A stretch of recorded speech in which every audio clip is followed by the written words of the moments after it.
Hattam jirtu nagaa keessanii baga nagaan dhuftanii gara chaanaalii koo. Egaa har'a wanta hojjennu nyaata aadaa Oromoo ukkaamsaa yookiin affaanyii hojjenna. Gara jiruu isaatiitu hin deemin dursa garuu warra haaraa dhuftanii baga nagaan dhuftanii subscribe akka gootanii kabajaan isiniin gaafadha. Kan na wajjin turtanis baga nagaan dhuftanii like share kan na gootanii hundumti keessanii hedduu galatooma. Egaa amma wanta na barbaachisu hundumaa asitti qopheessee dhiyeesseera. Akka argitanitti egaa kan na barbaachisu shunkurtaa akkas murmureen qabaa, qullubbii adii akkas murmureen qabaa, zayitii nan fayyadamaa, oogiyoo yookiin immoo kororimaa nan fayyadamaa. Akkasumas insilaala yookiin abasuuda adii yookiin afaan Amaariffaatiin nacci azmuud jedhan isa nan fayyadamaa, jijimbila nan fayyadamaa, qaaraa ishee xixinnoo ishee waaqalaalii yoo argattanii nis gaariidha. Garuu ani isa afaan Ingiliziitiin serrano pepper isa jedhamu inni baay'iseen godhee akkasumas ija isaa wajjin murmureen qopheessee. Egaa nyaanni kun kan hojjetamu yeroo baay'ee foon diiminadhaan hojjetama. Ani garuu misiraan hin hojjedhee garuu misiraanis hin hojjetama namoota foon hin nyaanneedhaaf hin hojjetama. Amma isa nan affeelaa isa booddee jiru koonan jalqabaa zayitii ho'iseetanii shunkurtaa murmuree nan bisheessaa jechuudha. Egaa nyaanni kun nyaata aadaa lixa Oromiyaati.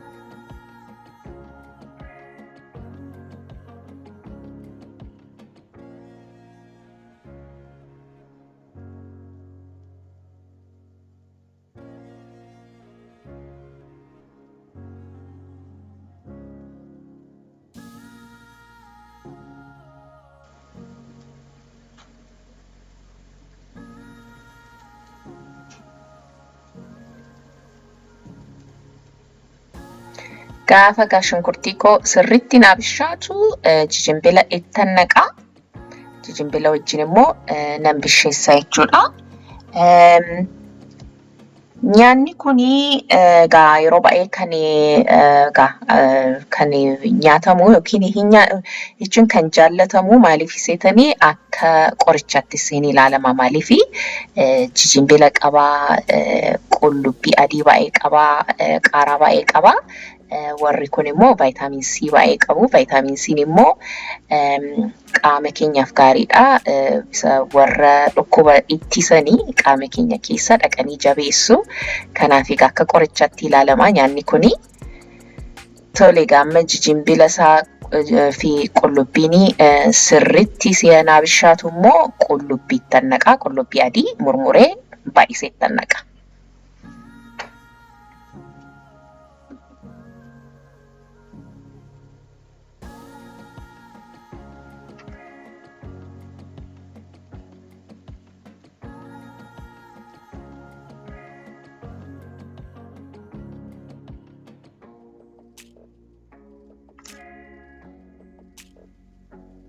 Kanatti amma qullubbii adii naqaan jira.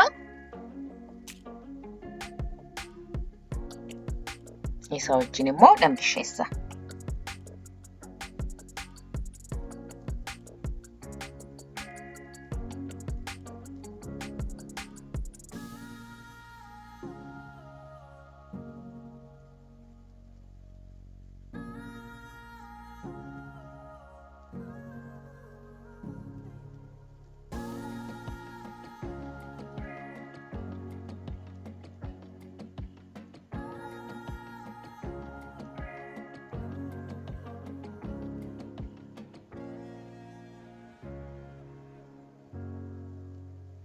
Isa booddee egaa misirattan naqaa. Egaa misira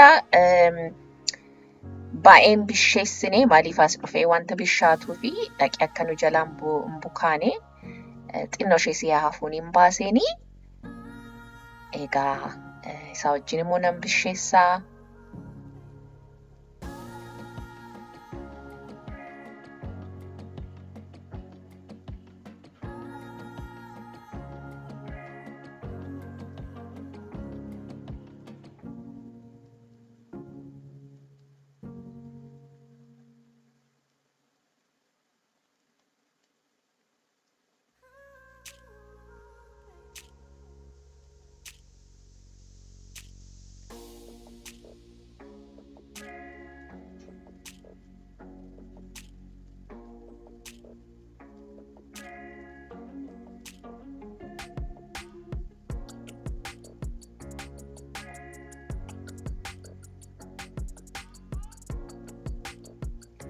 Egaa bishaan akka godhatu wanta barbaadee fi bishaan xinnoo isheettan godha.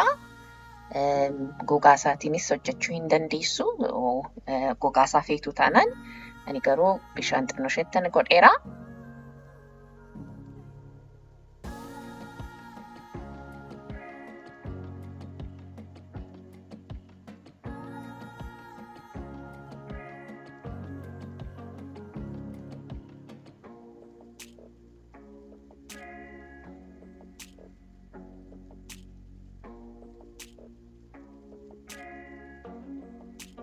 Sabooddee xinnoo ishee akka chichikuu nan dhiisaanii. Gaafa inni chichikuu oogiyoo yookiin kororimaa ittan naqee.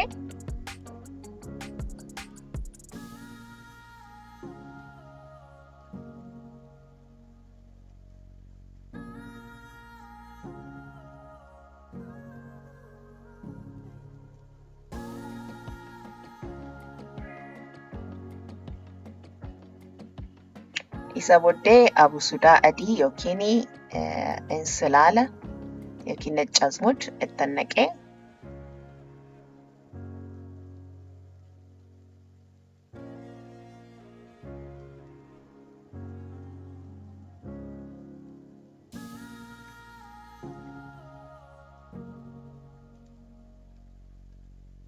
Isa booddee qaaraattan naqee argitanii akka jirutti ittan naqee. Isa booddee ibiddarra baay'ee turuun irra hin jiru maaliif nyaata gubu wanta ta'eefi daftanii baasuu qabdu. Egaa ashabosittan firfirseetanii nan baasaanii jechuudha.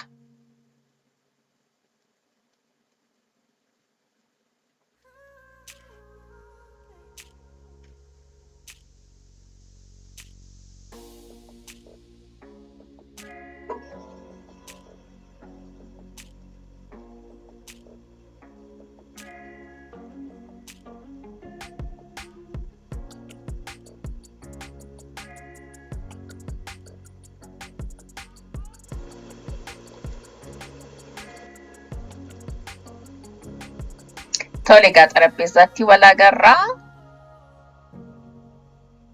Egaa akka aadaa isaatiin buddeen boqqollootiin nyaatama. Egaa buddeen boqqolloo immoo hin qabu. Buddeen xaafiidhaan nan dhiyeessa.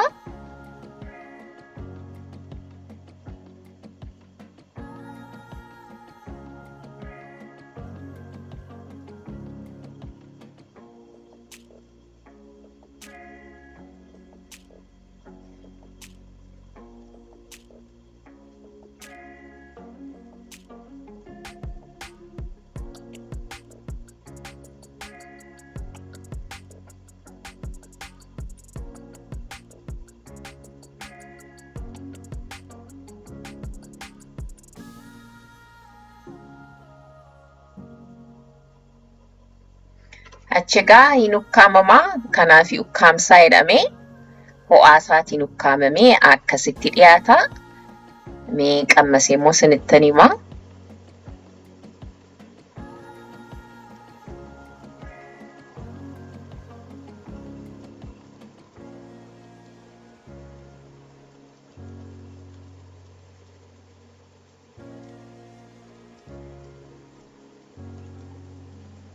Wow, baay'ee mi'aawa. Egaa hin jaallattu jedheen abdadhaa. Jaallattanii immoo like, share, subscribe gochuu hin dagatinaa.